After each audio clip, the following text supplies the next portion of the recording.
Here to discuss all that is Ross Gerber, CEO and president of Gerber Kawasaki Wealth and Investment Management, as well as, of course, an investor in Tesla. Ron, it's great to see you. Listen, you are a shareholder. You were listening to the event, I would imagine, yesterday. Give us your takeaways. What'd you make of it? Well, I mean, the event was a pretty typical Tesla event with lots of lights and, excitement. And, it's a very exciting time for Tesla releasing such an advanced, incredible vehicle. I don't think the pricing is relevant because I think they can't make a lot of these vehicles in the short term, and people will pay $100,000 for it, including me. So I think just the coolness factor, the tech, they can easily sell out the cars they have for the next 2 years, but that doesn't actually have a huge material impact on Tesla's earnings or overall financial position. Which I think, it will take years, obviously, for this to have a positive impact. But we do expect pricing to come down as they scale, and that's been the case with every vehicle they've made. Okay, so I just want to linger on something you said. You are going to buy one of these things? Because I thought you were sort of on the fence about this. No, not the Cybertruck. What I said earlier this week is I'm getting rid of my wife's Model Y for a Rivian, and I'm going to get rid of my Plaid for a Cybertruck. The Plaid I only bought because I was waiting for the Roadster, and I like the Plaid, but it's just like a lot of the issue I have with Tesla right now is the models haven't been refreshed for a long time. So I'm excited for the Model 3 Highland to get to the United States, but the Model Y and the Model S and X really need some upgrades as well. And I think that's what Cybertruck is foreshadowing, is the new technology that will be in the upgrades for the next cycle of Teslas over the next 5 years. And Ross, I just want to follow up on that. What excites you about the truck, though? What capabilities have you enthusiastic about it? And I have to ask you, are you going for base here, Ross, or the Cyber Beast? Which one are you going for? No, I'm going for the Cyber Beast 100%. But, I've never been shot at before, in my car. So those features are less appealing to me. But, I think for me, I like driving the most advanced, fastest, coolest vehicle I can get my hands on. I just love cars. I love technology, and Tesla was always attractive to me because it was the merger of cars and technology. So for me to get my hands on such a fast, large vehicle with such amazing technology, that's really exciting to me. I'm not a typical consumer though, and so I think for the typical consumer or the typical truck buyer, obviously this is outside their budget, and I think that's what analysts are talking about, but I don't think this vehicle was made for them at this point. And it is an enthusiast vehicle, and I think that is what it is, but I don't think it's hard to sell 250,000 of these a year if they can make them. I think the challenge is going to be actually making them, not selling them. Right. There's definitely been some reporting to that effect. Okay, so let's take a step back from the Cybertruck for just a second, Ross, because... And I don't know, people are not shooting at you in your car or throwing things at you, but I don't know if you continue to say negative stuff about Elon or criticize Elon, maybe they're coming for you. I don't know. Hopefully not. Maybe not where I live. Just online. Just online, maybe. People don't like Elon where I live. Remember, I live in California. Right. He's probably the most despised person I've seen in a long time. It's depressing to me because I like Elon. But the truth of the matter, where I live, people love what I'm saying. Well, I want to dig into this a little bit more, especially given what's happened this week, right? And obviously, the comments that he made at the DealBook Summit that got the most attention were about one of his other businesses, X. But, it always comes back to this is the guy who's running these enormously powerful companies and at times seems to not really have it together. I'll say that diplomatically. So how much does that concern you as an investor?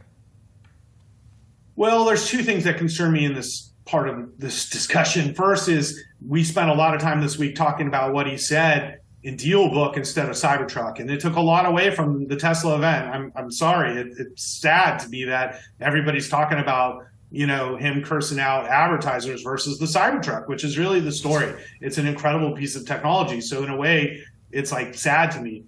The second side of the story, as a Tesla investor, this isn't good for Tesla. There's no question it's affecting people's purchasing decisions. They're lowering prices. They're giving away charging. They're going to have to do more and more and more of this. We're in a highly polarized world today. And many of the things that us public figures say is, highly parsed by our customers, including everything I say by my customers. And we have to be very careful if we don't want to hurt our businesses and express ourselves freely. And Elon's not doing a good job of that, and it's hurting Tesla. And that's what I've expressed. I really think, it's unfortunate that his investment with X is such a conflict of interest for Tesla shareholders, but there's no doubt in my mind that it's hurting Tesla. So what should be done about it? Should he, he found another CEO for X. That doesn't seem to have helped. Does somebody else need to be running Tesla more day to day? He's not going to be quiet. That doesn't seem to be the remedy here. So what's the remedy?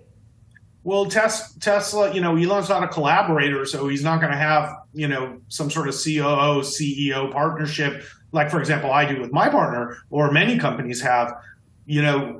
I don't know who would run Tesla under the conditions that Elon would want and with the team that he has. And the best chance they had was Zach Kirkhorn, who's now gone. So, this is my concern with Tesla is succession planning. It's Elon's company. It's basically like a private company. The board isn't going to do anything for the benefit of shareholders. So, quite frankly, I think Tesla shareholders need to assess that we're on this boat and we have no control of the boat, and the guy piloting the boat has a lot of other boats. And that's just a fact.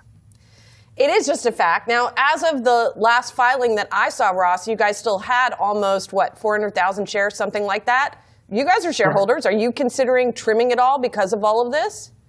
Well, we've been trimming our Tesla position over the last 6 months, mostly relevant to our allocation more than the actual ownership. We want to own Tesla for the long term. We believe in the company, and I'm a long-term shareholder in Tesla, but it is still actually our largest individual stock position.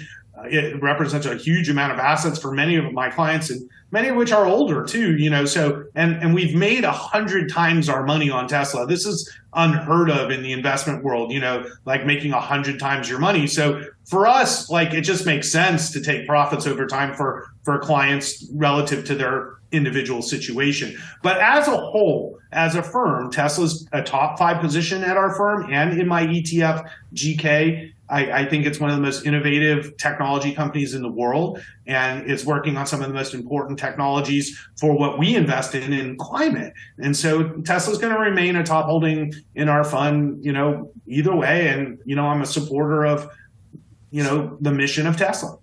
And one final question for you on another company, because Ford, the CEO there, Jim Farley, tweeting today about the record month that Ford had for F-150 Lightning sales for October. You guys, I believe, had some Ford shares at one point. I don't believe you have them anymore, but even though their demand seems to be falling overall for EVs, is there an opportunity here for some of Tesla's competitors to step up? We're not Ford shareholders, and we haven't been, as a firm for many reasons, although I like Jim Farley and I like what he's doing. I think the EV players are suffering from bad charging solutions that's now being alleviated by everybody moving to the Tesla charging standard. Most people who bought other EVs like Fords or the Volkswagens have problems with the charging when they're going to destinations, and that's been a big issue. So I think with Rivian and Ford and all the companies moving to the Tesla charging standard next year, this will be a huge plus for the other EV players. It's actually one of the biggest moats Tesla has is the supercharging network, and they're opening that up to the competitors. So this is a huge boon for the competitors of Tesla, actually, although it's great for EV adoption. So I like the Ford vehicles. I think they're priced right, and I think the next wave of EVs are trucks, whether it be Rivian and Tesla, which have expensive trucks, or Ford, which has a much more affordable truck. And I think it's great. The Lightning's a great vehicle for the money. So I think as we move forward, I think people want EVs. People don't want to pay for gas. I think this nonsense that EV sales are slowing or whatever is more company related and product related, but consumers want EVs, and we expect this demand to continue to increase over time. All right. Well, we're going to keep in touch. Check back in with you when you get your Cybertruck and switch up your vehicles. Good to catch up with you, Ross. Really appreciate your perspective. Yeah, thanks for having me.